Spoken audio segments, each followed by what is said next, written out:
खबर यह है कि भारत में बने कावेरी इंजन की रूस में फ्लाइंग टेस्टिंग, कल आपको ये मेजर गौरव आर्य बता रहे थे कि जिस समय हम बात कर रहे हैं वहां पर इस इंजन की टेस्टिंग हो रही है। भारत की 5वीं पीढ़ी 5th जनरेशन के फाइटर जेट एमका में हो सकता है इसका इस्तेमाल छोटे फाइटर प्लेन में भी लगाने की योजना चल रही है। लंबी दूरी के स्टेल्थ ड्रोन में इस्तेमाल की भी योजना है। कावेरी इंजन किन मायनों में खास है और ये हमारे लिए कितना बड़ा माइलस्टोन होगा, हमारा डेवलप किया हुआ इंजन अगर हम लगा सकते हैं इन फाइटर जेट्स में? तो इनफैक्ट कल सर ने बताई थी, बहुत प्यारी बात बताई थी कि कावेरी जब बनाया था तो उसके अंदर उतना थ्रस्ट पैदा नहीं कर पा रहा था कि तेजस को वो टेक ऑफ करवा ले, उड़ा ले। तो अब क्या करा कि उन्होंने बोला एक तो हम फर्दर डेवलप करेंगे कि उसकी कैपेसिटी बढ़ाएंगे।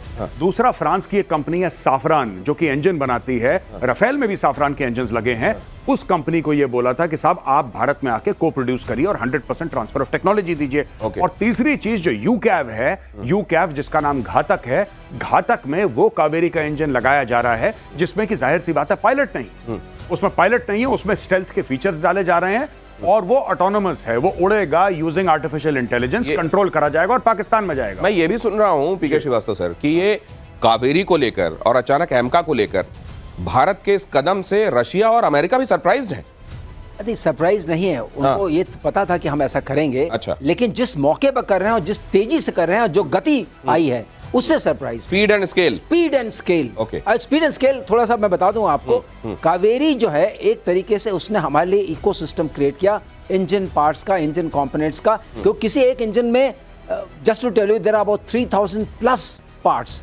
वो जो कि एक इंजन में 3000 से ज्यादा पुर्जे लगते हैं। हाँ, ज्यादा। ये जो हमको दिखाई दे रहा है इसमें 3000 से ज्यादा पुर्जे हैं, जो कि आप जाएंगे कम से कम 700 से 800 वेंडर के पास। अब आपके पास इकोसिस्टम आ गया है। अगर आपके पास इकोसिस्टम है तो नेक्स्ट को लाने में आपको उतनी ही आसानी होगी। इसलिए अब सैफरान ने भी हाथ बढ़ाया है, इसीलिए अब सब हाथ बढ़ा रहे हैं। क्योंकि हाथ आप बताइए किसके पास हाथ बढ़ाया जाता है? जिसके ऊपर आपको विश्वास हो कि विश्वास हो और जो सही राह पर चल रहा हो और जिसके साथ शक्ति हो। करेक्ट। और यहाँ पर ये 3000 पुर्जे वाला कावेरी आपको दिखाई दे रहा है। ये कावेरी जिसको दक्षिण की गंगा भी कहा जाता है सर, ये हमारे लिए क्या आने वाले दिनों में, और मैं इस बात को अप्रिशिएट करता हूँ, आपकी तबीयत ठीक नहीं उसके बावजूद आप हमारे साथ जुड़े हुए सर, ये किन मायनों में हमारे लिए ये गेम चेंजर हो? देखिए, किसी भी फाइटर एयरक्राफ्ट का सोल जो है एरो इंजन होता है। हाँ।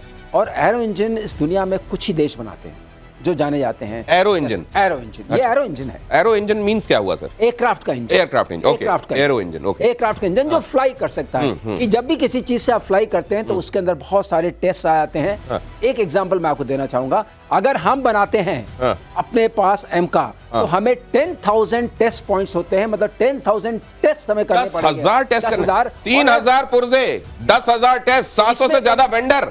ये छोटा काम नहीं है जो इंजन आपको दिखाई दे रहा है स्क्रीन में बीचों बीच। समझिए ये क्या है? आप समझिए, इसमें हमें जो टेक्नोलॉजी जो अभी हमें थोड़ा सा हमें बीट कर रही थी वो क्रिस्टल ब्लेड की टेक्नोलॉजी थी। Crystal blade technology, crystal blade technology जो कि बहुत हाई टेम्परेचर्स पर 1500 से 2000 के टेम्परेचर पे स्टेबल रहती है। अच्छा। और वही थ्रस्ट देती है जो इंजन को चाहिए। तो उस हम मटेरियल साइंस, मैंने आपकी शो पहले भी कहा था, हमें मटेरियल साइंस को किसी तरीके से हार्नेस करना है, बाकी हम कैपेबल हैं। तो इसके लिए ये हमें मदद करेंगे, इन्होंने ये वादा किया है। हमारा डर जो है वो यूएस के साथ ये है कि शायद वो टेक्नोलॉजी, कोर टेक्नोलॉजी न शेयर करें। ओके, बहरहाल बदमाश है सर। ये बदमाशी तो खैर पहली बार नहीं है और हम इसके लिए तैयार भी हैं। भारत पाकिस्तान के बीच थोड़ा इधर कुछ तनाव कम जैसी स्थिति बनी और उधर विश्व युद्ध 3 की धमकी मिल गई है, वर्ल्ड वॉर 3। इस वक्त की बड़ी खबर यह है कि रशिया ने अमेरिका को वर्ल्ड वॉर 3 की धमकी दे दी है। रूस की सिक्योरिटी काउंसिल के डेप्यूटी चेयर दिमित्री मेदवेदेव ने धमकी दी है। थर्ड वर्ल्ड वॉर जैसी बुरी चीज ट्रंप समझते होंगे, मेदवेदेव ने कहा है। ट्रंप ने पुतिन के बारे में कहा था कि वो आग से खेल रहे हैं, अजीब पागल आदमी है और रूस के साथ वो कुछ बुरा कर सकते हैं। ट्रंप किसी भी हालत में रूस और यूक्रेन के बीच सीज फायर कराना चाहते हैं, लेकिन पुतिन इसके लिए तैयार नहीं है। वर्ल्ड वॉर 3, उम्मीद करता हूं, मेदवेदेव ने कहा है कि अमेरिका समझता होगा। ये वील्ड वार्निंग है, क्लियर एक्सप्लिसिट वार्निंग है, क्या है ये? नहीं, बात यह है कि देखिए अब ट्रंप ने क्या करा कि शुरू में लोगों की बड़ी उम्मीद थी कि आएगा ये फैसला, और ट्रंप ने बोला भी ऐसे था कि 24 घंटे के अंदर लड़ाई खत्म कर दूंगा, 36 घंटे के अंदर 48। अब पता लग रहा है कि सारी फेक प्रोमिस थी ट्रंप की। ट्रंप ने बोला खत्म कर दूंगा, ट्रंप ने बोला है कि देखो तुम ऐसा कर लो कल तक खत्म। उन्होंने बोला सॉरी बॉस, ऐसा नहीं होगा। अच्छा देखो अगर तुमने हॉस्टेजेस, उसने हमास को भी बोला, हमास ने भी इसकी बात नहीं मानी, इसने हुथियों को बोला, हुथियों ने इसी के जहाजों पे अटैक कर दिया, अमेरिकन नेवी के, यूएस नेवी के। तो बेसिकली अरे एलन मस्क अलग हो गया। हाँ। एक दिन पहले उसने कहा अच्छा टाटा बाय बाय मैं चलता हूं, मैं जा रहा हूं। एलन मस्क ने माफी मांग ली, हाथ जोड़ लिए, भाई मेरा बस का रोग नहीं है। मतलब ये तय है कि आदमी सनकी हो गया है ये आदमी पैदल है दिमाग से। दिमाग से। मैं पहले डोनाल्ड ट्रंप को बड़ा ये कहता था कि हाँ बड़ा फैसला कर रहा है, और कुछ फैसले इसने अच्छे भी लिए, ऐसी बात नहीं कि सब, और मैं उन फैसलों को सपोर्ट करता हूं। आदमी से मेरी कोई गिला शिकवा नहीं है, जो अच्छा काम करता है ठीक है, बुरा काम करता है पॉइंट आउट। ये इतना रैंडम है, इसको खुद नहीं पता कि शाम को क्या बोलने वाला है। इस सवेरे का बोला शाम को चेंज कर देता है, अब खुद ही बोलिए। ये रशिया को कहता है कि ही इज मैड, और ये सब पुतिन को बोल रहा है। पुतिन इतना खतरनाक आदमी है, इतना ज्यादा डेंजरस आदमी है पुतिन के मंत्री ने चिपका दिया इसको, पकड़ के इसको चमका दिया अच्छी तरीके से, बोला कि बेटा तू हमें बोले, वो थर्ड वर्ल्ड वॉर की जो बात कर रहा है, इसने इसको पकड़ के चमका दिया अच्छी तरीके से। यार you can't say these things against the Russian president. ऐसा थोड़ा ना आप पुतिन के बारे में कुछ बोल दोगे, और अगर है तो put your money where your mouth is. अच्छा, ये यूक्रेन को पैसा नहीं देना चाहता भाई, यूक्रेन को कहता है तू मत लड़, रशिया से कहता है कि ठीक है तुम मत लड़ो। ओ भाई वेयर आर योर स्टेक्स? क्यों तुम्हारी लोग बात माने? तुम्हारी बात माने क्यों? तुम हो कौन? तुम क्या कर लोगे? कह रहा मैं तुम्हारे ऊपर टैरिफ लगा दूंगा, कह रहा लगा दे टैरिफ। पहले ही सैंक्शंस लगे हुए हैं। अब इसकी ईरान भी बात नहीं मान रहा, ईरान भी कह रहा है, ईरान को धमकियां दे रहा है कि तुम देख लेना आग बरसेगी, फलानी बरसेगी। ईरान ने बोला we don't take you seriously.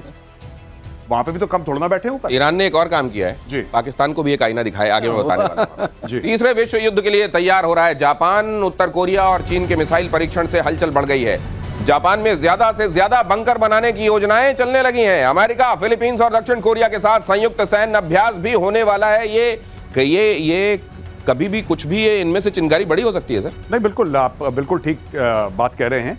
ये सब लोग अपनी तैयारियां करते हैं। अच्छा, इसमें ना एक और चीज है दिनेश, बड़ी इंपॉर्टेंट। जब ये एक्सरसाइज होती है ना, ये सिर्फ ऐसा नहीं कि जॉइंटनेस के लिए या हम लोग आपस में एक दूसरे के सिस्टम्स, प्लेटफॉर्म्स, ड्रिल समझ लें, सॉफ्टवेयर हार्डवेयर समझ लें, सिर्फ वो नहीं है। ये मैसेजिंग होती है, ये ऑप्टिक्स होते हैं कि देखो हम लोग एक साथ हैं।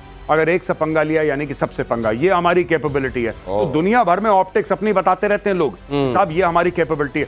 भारत भी तो करता है। भारत मंगोलिया के साथ ड्रिल कल डिस्कस कर रहे थे। मंगोलिया के साथ हमारी नेवी बहुत बड़ी ड्रिल करती है, हमारी एयरफोर्स करती है, सब लोग ड्रिल्स करते हैं, और ये पावर प्रोजेक्शन है एक्चुअली।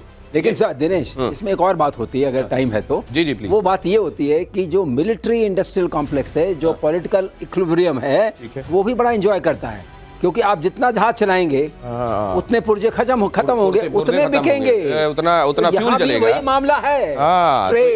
ट्रेड एंड टैरिफ आपका साथ नहीं छोड़ेगा। तो ये, लेकिन ये ट्रंप को लेकर आने वाले दिनों में दुनिया में, खैर अमेरिका में तो मुझको लगता है मोह भंग होना शुरू हो गया है इनसे। दुनिया में इनको कैसे, ये उस स्टेज में है कि इनको लेगेसी की चिंता होनी चाहिए कि मुझको दुनिया कैसे याद रखेगी। क्या ये अपने आप को सन की, वो जो कहते हैं ना कि नाक में अगर मक्खी बैठी हुई तलवार लेके नाक उड़ा दो, ये उस तरह के व्यक्ति। मैं एक बार अगर सर आपकी अनुमति हो एक बात बोलूं, बड़ी इंपॉर्टेंट। लोग ट्रंप को समझते हैं नेता है, ये नेता वेता नहीं है। ये एक्चुअली क्या है कि रियलिटी टेलीविजन का स्टार है। ये एक टीवी सीरीज करता था, द अप्रेंटिस, और अप्रेंटिस ये बिल्कुल जैसे बिग बॉस टाइप का होता ना, उस टाइप का आदमी है ये जस्ट इमेजिन, आप टैरिफ कर रहे हैं किसी देश के ऊपर, पूरी दुनिया के ऊपर, और आप ट्वीट कर रहे हैं कि चलो जो भी रैंडम फिगर इसके दिमाग में आया कि कल से तुम्हारे ऊपर 165, चलो 165 नहीं 185 कर देते हैं, चलो डन, 185 डन।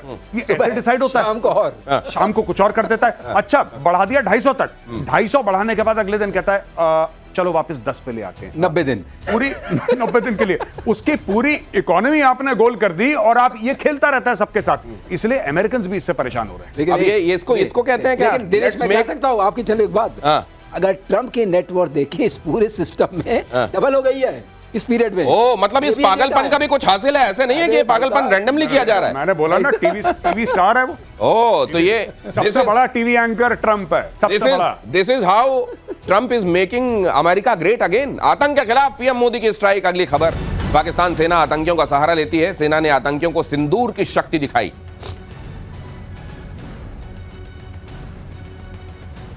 आतंकवादियों ने हमारी बहनों का सिंदूर मिटाने का दुस्साहस किया।